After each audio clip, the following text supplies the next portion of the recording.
24வது दशकं प्रह्लादचरित्रं सान्द्रानन्दारागम्। हिरण्याक्षे पौत्रिप्रवरवपुषा देवभवता हते शोकक्रोधक्लपित धृतिरेदस्य सहजः हिरण्यप्रारम्भकशिपुः अमरराधितसतसि प्रतिज्ञामातेने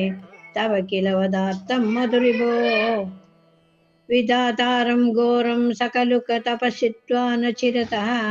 पुरः साक्षात् कुर्वन् सुरनामृगाद्यैरनिधनं वरं लब्ध्वा तृप्तो जगति भवन्नायकमितं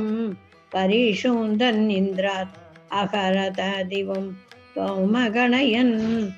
निघन्तुं त्वां भूयः तव पदमवाप्य तस्य च विभो बहिर्दृष्टे अन्तर्दधितहृदये सूक्ष्मवपुषां न तन्नुच्चैस्तत्रापि अखिल भुवनान्ते च मृगयन् प्रियायातां मत्वा सकलु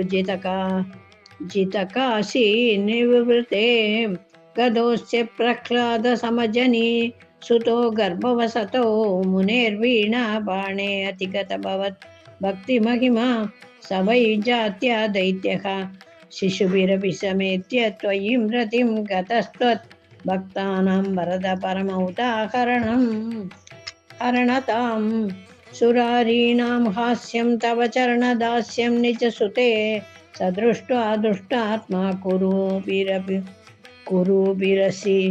शिक्षच्छ्रमुं कुरुप्योक्तं चासौ अभद्राय दृढमिति अपाकुर्वन् सर्वं तव चरणभक्तैव विवृते अतीतेषु श्रेष्ठं किमपि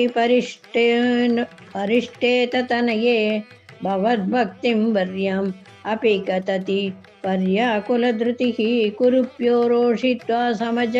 मतिश्रेयेत्यपि विधन् वदोपायानस्मिन् व्यतनुत भवत्पादशरणौ श्रवणं कीर्तनं विष्णो स्मरणं पादसेवनं अर्चनं वन्दनं दास्यं सख्यम् आत्मनिवेदनं सशूलैरावित्तसुबहु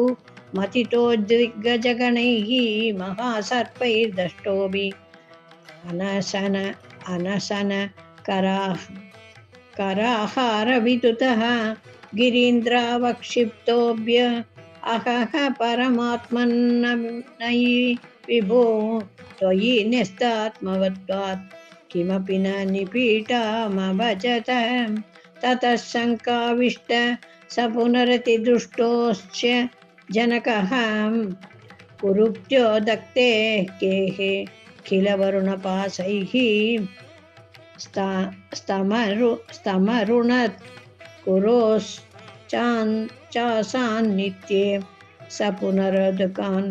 दैत्यतनयान् भवद्भक्तेत सत्त्वं परममपि विज्ञानमसिषद् पिता शृण्वन् बालप्रकरमखिलं त्वत्स्तुतिपरं रुषानन्दप्राहैनं कुलहतक